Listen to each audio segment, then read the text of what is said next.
Hola estudiantes de tercer año, ¿cómo andan? Espero que bien. Este es el segundo video que voy a grabar con ustedes. El primero era acerca del modelo o esquema de comunicación de Roman Jakobson, modelo que yo les dije que es un modelo tradicional o básico, en el sentido que es el primer modelo que intenta explicar el proceso de comunicación. Va a servir como base de un montón de otras explicaciones comunicativas o de procesos comunicativos que se van a desarrollar a partir de este modelo a través de los años. Les había dicho que las teorías de comunicación y intentar explicar cómo se da el proceso comunicativo surge a partir de los grandes avances tecnológicos sobre la comunicación, más que nada los que son llamados los medios de comunicación masivos, ¿sí? Los mass media. En principio a fines del siglo XIX, ya a principios del siglo XX, se inventa el teléfono como un gran avance comunicativo, pero esa comunicación era entre dos personas. Los medios de comunicación masivos lo que van a venir a hacer es que muchas personas lo puedan visualizar, escuchar al mismo tiempo. Si bien los medios gráficos como los periódicos, los diarios, etcétera, los folletines, eran medios de comunicación, esos eran medios de comunicación gráficos. Lo que va a hacer lo visual y lo sonoro es amplificar muchísimo más, y ahí es cuando vamos a ver lo que realmente hoy conocemos como medios masivos de comunicación, que en un principio surgen con la radio. Imagínense, se crea la radio, una radio en un determinado hogar o negocio, y muchas personas pueden escucharlas al mismo tiempo. Se comunica al mismo tiempo a muchas personas.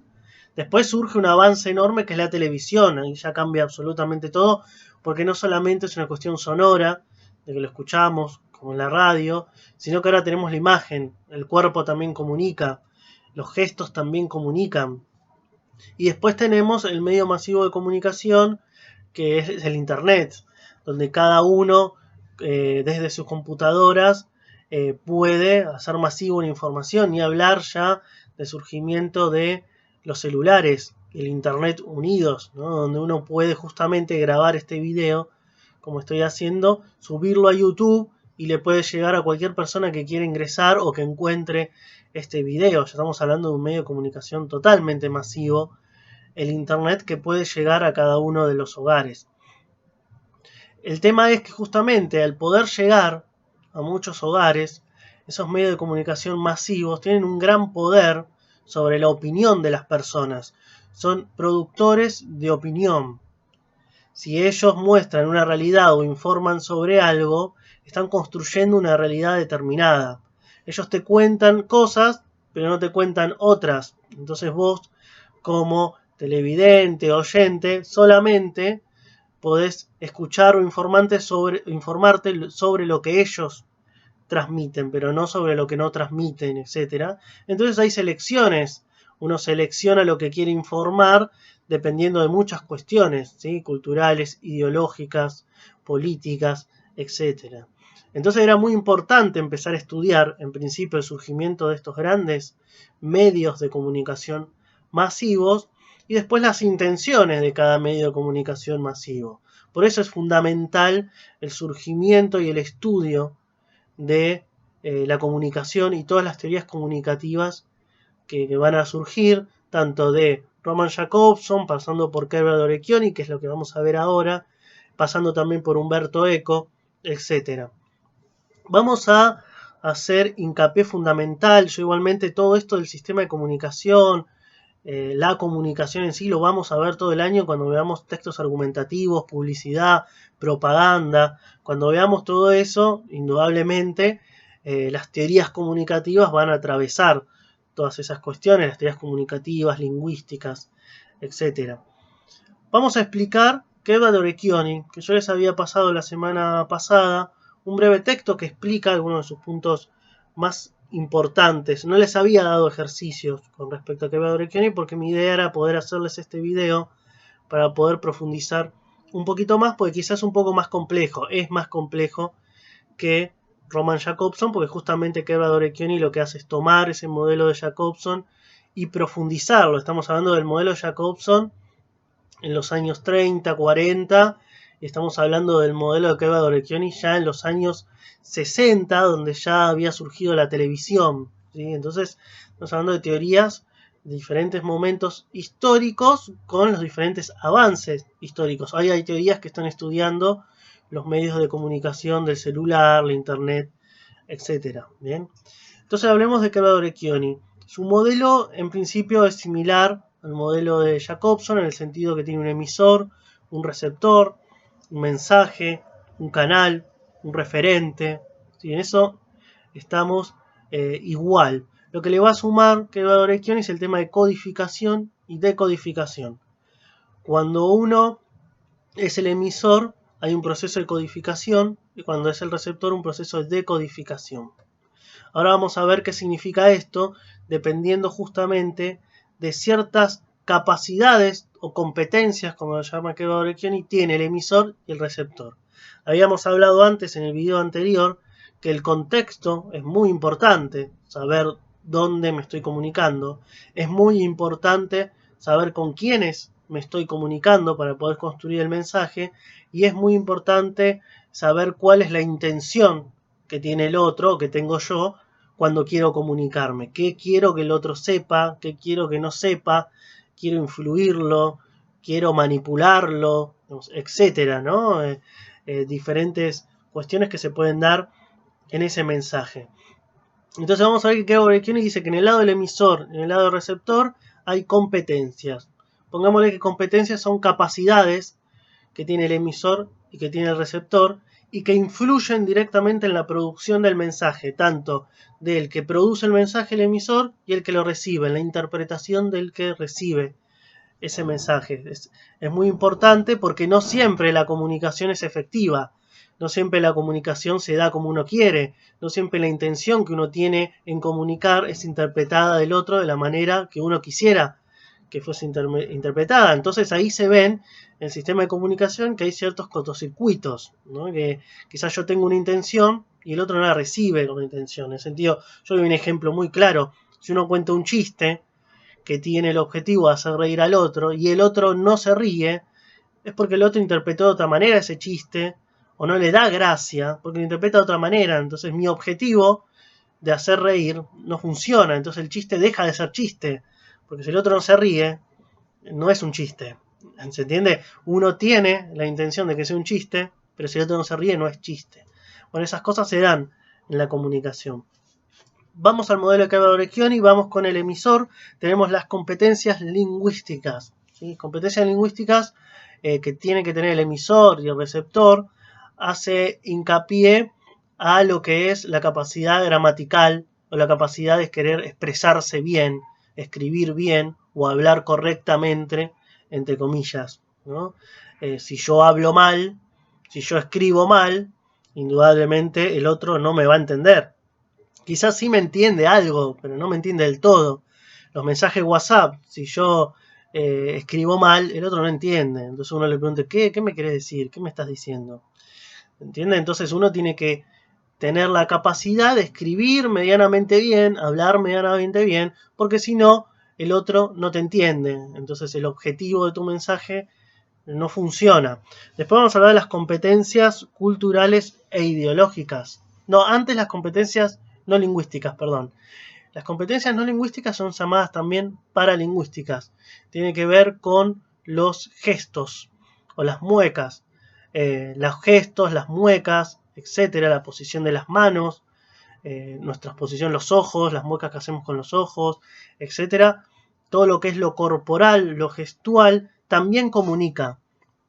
A veces a ustedes también le pasa, hay personas que no les dicen nada, pero sabiendo la cara que ponen, sabemos bien qué piensan de lo que dijimos o no dijimos. Bueno, esas son todas formas gestuales, no lingüísticas, de comunicar algo. ¿Sí? Eso también hay toda una rama de estudio sobre los gestos y demás. Y ahora sí pasamos a lo que son las competencias culturales e ideológicas. Estas para mí son muy importantes, pues las voy a tocar todo el año, porque tiene que ver, las culturales tiene que ver con ciertas costumbres, tradiciones, podríamos decir que tienen determinadas culturas. Yo doy ejemplos simples. Hay tradiciones o formas de saludar en algunos países que son diferentes a la forma de saludar de nosotros los argentinos. Nosotros los argentinos saludamos con un beso, ya sea mujer o varón. En muchos países se saludan con 2 besos. En muchos países no se saludan con besos entre los hombres, hay una cuestión machista, etcétera, sino que se tienen que dar la mano porque si no está mal visto. Entonces, si yo voy a otro país y saludo a determinada persona, quizá puede generar un choque porque la forma de saludarse de esas personas es diferente. Lo tendrá que aceptar, obviamente, porque cada uno tiene su cultura, su forma de saludar, su forma de comer, su forma de manejarse en la vida, etc. Pero todas esas cuestiones son culturales. Si hay una comida que se come en determinado país, bueno, es parte de su cultura. Nosotros tenemos también el mate. Nosotros, por ejemplo, cebamos mates, tomamos mates entre varios. Quizá en otra cultura no. Por ejemplo, hay algunas culturas como en la japonesa, que vos a entrar a una casa te tenés que sacar las zapatillas o los zapatos. Nosotros no manejamos eso, ¿no? Entonces ellos lo pueden ver como una falta de respeto si entras a una casa en Japón y no te sacás las zapatillas, etcétera. Entonces esas también cosas te comunican, ¿no? Eso es lo que me refiero a lo cultural. ¿Sí? Que hay cosas culturales que pertenecen a determinado sector porque es parte de la identidad cultural, es parte de las tradiciones de un determinado sector y chocan, quizá a veces se diferencian de otras. ¿Sí? Eso es lo que tiene que ver con cultural, entonces eso puede generar ciertos malentendidos o interpretaciones erróneas dentro de una comunicación entre 2 personas o más cantidad de personas. Después tenemos lo que es lo ideológico. Lo ideológico tiene que ver siempre con formas de ver el mundo. Está muy relacionado a lo cultural, pero tiene que ver con el pensamiento de cada persona, ¿no? Eso es muy importante dentro de una cultura determinada. Pero la ideología es eso, es la forma de ver el mundo que tiene cada persona, cada cultura, cada país, etcétera, ¿sí? Es importante, no lo nombra específicamente lo ideológico como político, que Gallo Orecchioni. Tiene relación, pero después vamos a ver el tema de lo político más profundamente, porque las ideas políticas obviamente son parte del ideológico y tienen que ver con la interpretación y la comunicación, si es efectiva o no, o cuál es mi intención. Después vamos a ver el tema de las competencias psiqui, que son competencias psicológicas, que esas son más individuales de cada persona. Las cuestiones psicológicas, psiquiátricas de cada persona indudablemente influyen en una comunicación. Igual como no somos psicólogos, no soy psicólogo y nada por el estilo, no voy a profundizar mucho sobre esta competencia en específico, pero sí es importante saberlo, que las cuestiones psicológicas, emocionales, etcétera, influyen en el proceso de comunicación. ¿Sí? Lo de lo emocional y eso lo vamos a ver un poquito más cuando veamos subjetivemas y un montón de cosas en texto argumentativo y demás, ahí lo vamos a ver, ¿sí? Y después tenemos los que son las restricciones del universo del discurso. Esto es muy importante porque tiene que ver con lo que veníamos tocando ya en el video anterior, que tiene que ver con el contexto en el cual yo me comunico. ¿Sí? Entonces cada contexto requiere de una forma discursiva diferente, de una construcción del mensaje diferente. En el próximo video vamos a ver bien el tema del discurso y los géneros discursivos para que vean bien ustedes a qué me estoy refiriendo con esto. Pero a grandes rasgos vamos a decir que cuando uno construye un mensaje es un discurso. Ese mensaje es un discurso, entonces tiene que adecuarse a determinados contextos. No es lo mismo el discurso o el mensaje que yo puedo dar hablando con la directora de la escuela con el que puedo tener con un amigo. Si yo necesito pedirle algo al municipio y una carta formal al presidente o al intendente o al que fuese, tengo que adecuar ese discurso a quién le estoy hablando y en el contexto en el cual estoy hablando. ¿Sí? Hay modos de escribir y modos de hablar que tienen que ver con a quién le hablo, a quién le escribo y dónde estoy escribiendo y con quién estoy escribiendo. ¿Sí? Entonces, eso lo vamos a ver después cuando veamos los géneros discursivos de Bakhtin, que es el próximo tema que voy a abordar con ustedes, ¿sí? Pero bueno, en principio era esto, espero que haya quedado claro, es mucho más fácil de lo que parece. Hay muchos videos que ustedes pueden bajar en YouTube, etcétera, donde justamente abordan el esquema de Kebra-Dorechioni, el esquema de Jacobson, etcétera. Mi intención, bueno, es darles este video en principio.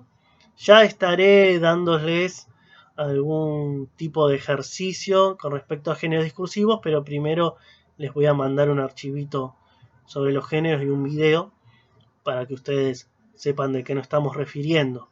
Muy importante, esto reitero en este video, que puedan empezar a mandarme lo que ya hicieron. En el archivo que yo les mandé de Roman Jacobson, el modelo de comunicación, ahí les di algunos ejercicios donde ustedes tenían que identificar los diferentes elementos del esquema, como es el emisor, el receptor, el canal, el referente, el código, etcétera, ¿sí? Vayan mandándome eso que ustedes tienen hecho a mi mail, que yo se los mandé, mi mail que es jd.castronuevo@gmail.com. Me lo mandan ahí y voy anotando porque es muy importante, porque influye en la nota del trimestre en este contexto de aislamiento por el coronavirus. Así que bueno, espero que hayan entendido y nos estamos viendo en el próximo video.